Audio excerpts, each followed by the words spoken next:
Hey there, everybody, it's Jesse, and today I have the absolute pleasure of sitting down to talk with the lead content designer of World of Warcraft, Cory Stockton. Cory, thank you for taking the time to talk with me. Yeah, no problem at all. My first question is one that's probably one of those, I'm more curious about it than the rest of the community, but I have to ask since I have you here. Back in 2011, it was repeated over and over and over at BlizzCon that this expansion is primarily focused on the battle between the Horde and the Alliance, and the war that was going to be brought back to Warcraft. It was also stated that there's no big bad guy this time around, so my question is, if there's no big bad guy, what's sort of at stake in the world? What is making us, the players, want to go have any part of Pandaria? And I guess besides, like, we're gonna cut down the trees. What pushes us? Raid premise, for example. In every raid in the past, it's been like, we have to go there to stop insert bad guy, right? What's the driving force for us as players now going forward? I assume it would be like the Shah or something like that, but can you enlighten me onto what we're doing there? Yeah, there's a number of reasons why players are going there, and those reasons are all completely, the players actually play through that in the Jade Forest. The entire, probably first 40 quests that they do are completely designed around the concept of explaining why you're here, what you're doing, and why it's important, and why you feel like a hero for being there. Most people probably didn't get a chance to play that because that's during the beta we shut down the Jade Forest for about 6 weeks, and we reworked the entire intro experience to basically answer the exact question that you just asked. Because from our end, we felt like when people got there, they needed to know why they were there, what they were doing, and why they were important. So number one, that's you'll learn that stuff when you land there, and you'll actually play through it. But the reasons we're here are mainly the Alliance and the Horde both want to claim Pandaria for their own. So both have stumbled onto it, because Pandaria was hidden within the mists for 10,000 years. It's not like anyone knew that it was here. And the naval fleets of both the Alliance and the Horde essentially stumble onto it. Once they find out that it's there, Garrosh wants to claim it for his own. Any new land that he finds on Azeroth, he essentially wants for his. Whereas on the Alliance side, Varian has lost his son there, essentially. Anduin was on the boat that crashed there, and he wants to get his son back. That's kind of how it starts. From there, it grows into the conflict. Once Varian finds out that the Horde is there, he realizes that he has to claim it for himself as well. The Pandaren are now caught in the middle of this. They would normally never want anyone to be on their island at all, but they're in a state of turmoil because of the fact that they're there. They've been activating Shah all across the entire continent, and it's causing massive issues for the Pandaren, and one of their only ways to deal with that is to actually ally up with the Horde and Alliance that are there, in their eyes, temporarily, to kind of deal with the situation. That's the essential basics of why we're here. Once the Alliance and Horde are set up and realize what they've found, they realize there's tons of minerals, there's all kinds of things there. They both want the Pandaren to be on their side.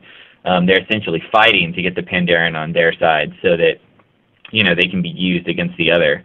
The core of that whole storyline is essentially Alliance versus Horde.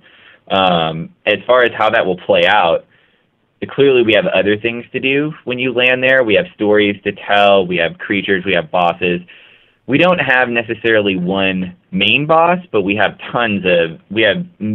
lots of big bosses that players are going to want to kill. We have the Manted Queen, we have Shah, we also have extremely evil Mogu that players have to take care of. And those storylines continue to carry through into the patches later on. Essentially, the Horde Alliance storyline blows up in our next patch in 5.1 and continues that line.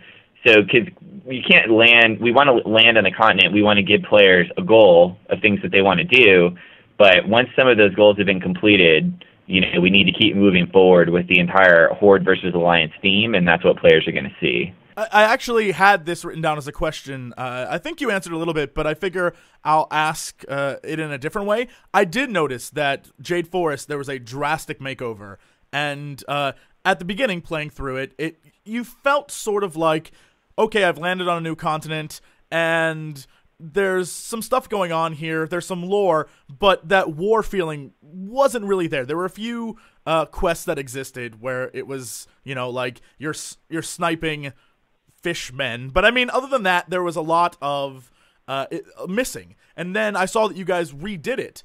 Was that based off of fan feedback, or was that based off of your own perception of what was going on in Jade Forest, and if you could make it bigger and better?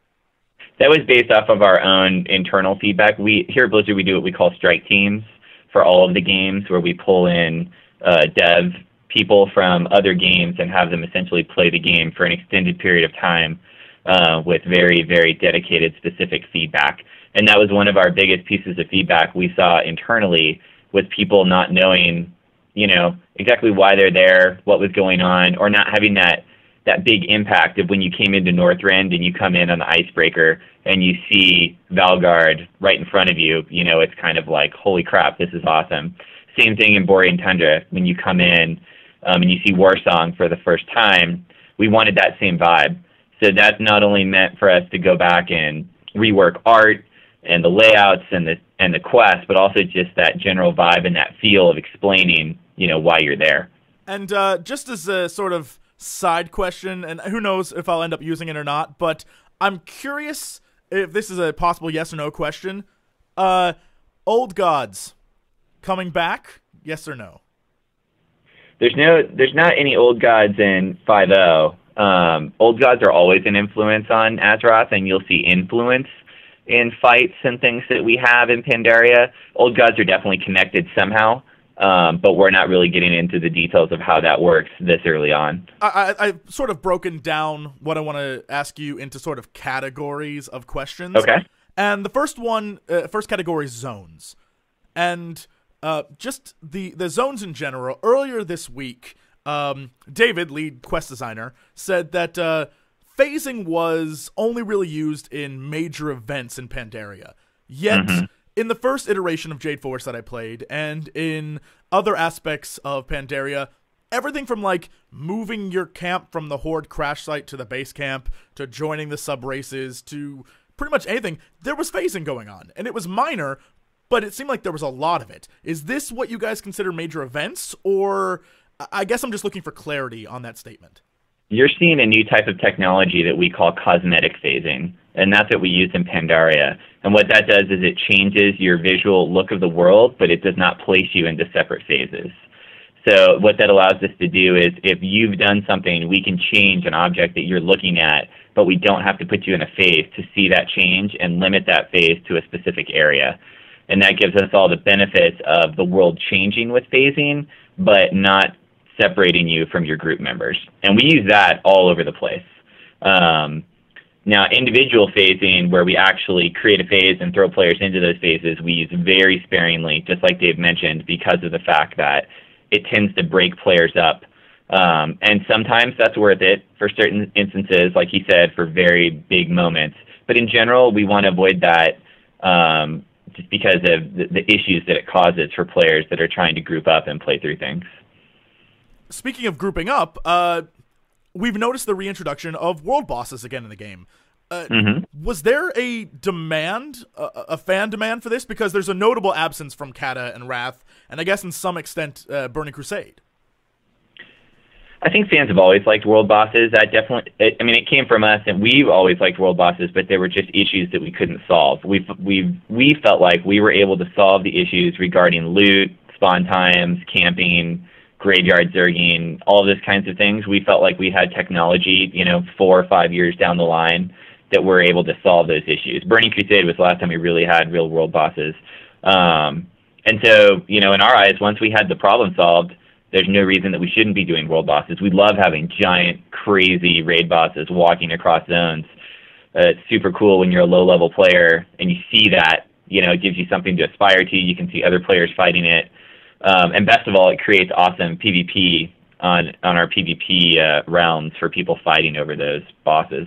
With that said, it seems like over the last few years, you've been moving and moving and moving to 10-man raids and smaller group content. But now we're seeing these world bosses where you need 40 people to take them down.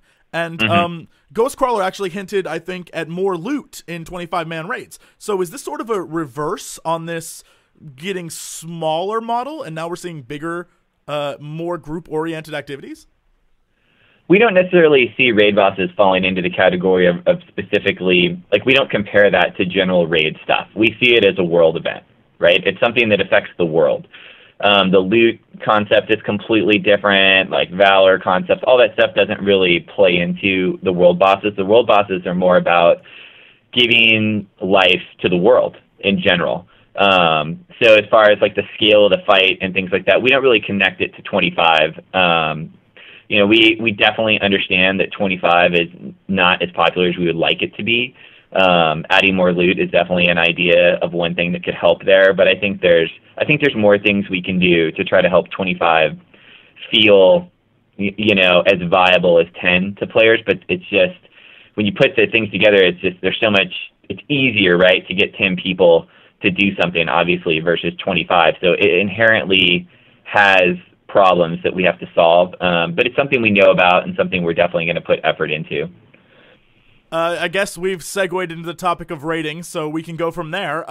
This question comes directly from my guild, which this is like their biggest question concern, and they're like, you have to ask this. What kind of rating model are we looking at for the expansion? Right now, it sort of appears like we have a old school sort of large number of bosses, gated entrance to later ones. Is that going to change in later tiers to something more like Cataclysm, where it's a shorter raid with like 6 bosses? No, not necessarily. I mean, we've definitely been feeling like we want to do more bosses in an experience for players. Doing 6 or 7 doesn't necessarily mean that that's something that we always want to do. I think, I guess, philosophy-wise, you could say going into Myst, we want to have more bosses in our raids. There's a couple reasons for that. The biggest one is probably it helps us break up LFR. It's really hard to do an LFR for something, you know, that has 6 or 7 bosses. You end up with 2, right? Generally. So moving forward, you know, we'd like to do more LFRs broken up by having more bosses. The other part that goes along with that is just the philosophy changes kind of depending on the player base, right? We've obviously changed the way that the raids have rolled out pretty much every single expansion. What you're seeing here is partly based on some of the things that we liked about how Ice Crown worked. It's based on some of the things that we've liked from Cataclysm as far as the way that we're holding bosses for certain things. When the game comes out, you know, the Mogushan Vaults will be available, and you've got that first set of 6 bosses that opens, I believe, 2 weeks after launch is when those open. And then we essentially go like a period of time before we open the next 2 raids, which basically has 10 more bosses. And that gating for us isn't necessarily because, you know, it's not because we're trying to hold things back and we want things to last longer. It's because we think that players might be, number one, they can be overwhelmed. There's so much to do at one time, it doesn't create the same experience. A second part of that is the story elements, the way that our raids are laid out. You can't actually even do the 3rd raid until you do the 2nd raid, just because of the storyline elements, the way that it works. And thirdly, it just comes into how we want to distribute items in a way that makes the most sense for players. Feels really terrible, you know, to get an item and then 2 weeks later, you know, something else comes out and it makes what you have feel like crap, right? So part of that goal is to make sure that as we're rolling out the raids, we have to take LFR into account for everything, about where is the item level for LFR, where is it for normal, and where is it for heroic. And as new things roll out, you don't want to steamroll everything completely. You want to make sure that someone that's made an accomplishment, you know, obviously they're not going to have the very best loot, but you don't want them to feel like what they have is terrible when the next thing comes out. So those are some of our philosophies of kind of why you're seeing what we're doing here. You know, as far as what we're going to do moving forward, we've got to see how this plays out, right? We've got to watch this for these first couple months and just see what happens. While we're talking about raids and gear, this is actually a question that I had to write down in like super detail just so I could make sure I ask it to you in a way that kind of makes sense. When it comes to raiding and crafting, we've noticed that in the last 2 expansions, things like engineer goggles, for example, or other crafted high-end items work pretty well the first tier of a new expansion, but the second or third tier, when that comes out, most crafting items are relatively useless, and a lot of people, going back to the engineering goggles as an example, really like those, and complain that back in Vanilla or Burning Crusade, this was something that was updated with every tier of gear, and was just sort of an additional option rather than just farmed gear. Will we ever see the return of crafted gear as something that can compete or at least be sort of similar to raid gear? Because at the moment, crafting is essentially feasts, spell threads, jewels, and enchanting. Other than that, it feels like most of the recipes become useless very quickly. Well, it feels like that to high-end players, but to many players, the items that they make from crafting, helps support their economy, or it just helps them because they can't do a lot of other activities, or they're just not interested in those activities.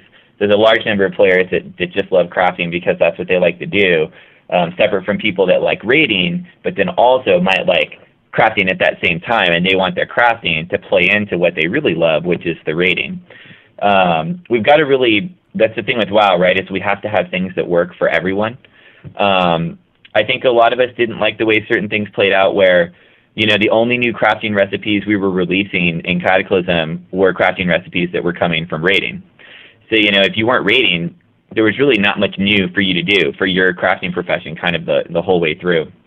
And I think we realized there was a gap there. So we definitely, want to be able to have recipes that can come out for things that don't always have to be tied to raiding. As far as the quality of those items being, raid level quality, is probably not something you're going to see. We've tended to have more issues with that overall because it tends to make people feel like if they don't have that one item, then it's the only goal they have. Or once they have achieved that item by crafting, they don't have any goals left to do because that item is so high in quality. It's a fine balance there, trying to find that spot of eye level where putting the time and effort into something feels rewarding, but at that same time, it also doesn't make it so that there's nothing else that you really want. I kind of gave you both answers to that question. Like, it's something that it's up for debate with us all the time. Nothing is ever completely out of the question. But more for us, it's things like philosophy. Looking back and seeing how something worked, how do we want to do something like that again moving forward with ways that would have less issues? Does that make sense? It does. It seems like Looking for Raid, though, is targeting those casual players who are more concerned about, I just want to take my time with the game and I'm not really in a rush. Looking for Raid seems to target those players because it does. And eventually the Looking for Raid system will outgear them to anything they can craft. And so down the line, no matter what, crafting sort of becomes by the time you reach tier 3, 90% of what you can craft is essentially useless in every expansion. And I think that is the concern that people had, is where does that leave crafting as, like, why should I devote all this time and energy into crafting when really I'm just going to end up crafting the same feast all the time or the same type of enchants or jewels down the line. I mean, jewel crafting is essentially the thing that people dump most of their time and energy to because it's the most viable thing in the game right now. I think it's a balance, right? Like I said, we want things to feel like they're useful and they're important, but we don't want things to feel like they're the ultimate goal and they're the only thing to get. It doesn't mean that we're not going to do raid crafted items moving forward. It just means that we're going to have to look at the way that we've done it in the past, find out what the issues are, and figure out ways that we can reintegrate that makes sense with the paradigm that we're looking at now, with things like Looking for Raid, like you said, has obviously changed the way some of that stuff works. But I think also the way that raiders look at crafting could be different than the way that a lot of people that aren't raiding look at crafting. And so we have to solve both of those problems, right? We've got to make sure that it appeals to both sides. We have a group of people here that are working on crafting, and that's all they do is look at crafting. So it's not something that's sitting neglected on the side. That's for sure. Right. Now, I totally understand, and that's sort of the next question, I guess, would be when it comes to crafting. There's actually blood spirits, I think they're called, is this sort of idea that a raid level weapon, you disenchant it, you get this item that you then can use to craft pretty great stuff in your crafting profession. The question I had with that was, if I'm running a raid, I'm clearly going to give priority to people getting the weapons before disenchanting them to give to someone to craft. And who knows how long that could go on for, like weeks. So by the time I'm ready to disenchant and craft this item, is this more of a thing to sell? Or, because it seems like it'd be useless to me by the time I'm able to craft something if I have all the raid gear I need. It's all about options. Nothing that we make fits one exact specific scenario. There could be scenarios where there's not someone to take the weapon and they can disenchant it. The item could never get disenchanted and it wouldn't be there. I think that's one of the reasons WoW has been successful for so long, is that we offer options on all that kind of stuff. Anytime we do one thing, it doesn't mean that that's the exact optimal way to do it. There's lots of different ways for us to achieve different goals with that stuff. And sometimes there's things that we put in that might not be used very often, but it still helps the game feel bigger, and it helps the game feel like there's something, oh, I didn't even know that I could do that. You know, I would have never thought that, because we're always just going to give the weapon to someone.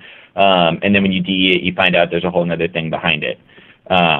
There's not always some motive that it's exactly going to work like this, one specific way. And finally, the major question that I think a lot of people that I know, we're raiders. This is our bread and butter. But we're really curious about the new legendary and how it works. Based on achievements and all the assumptions people are making right now, is there anything you can clear up about it, about what your sort of vision was for this and why you guys went the way you did with the new legendary?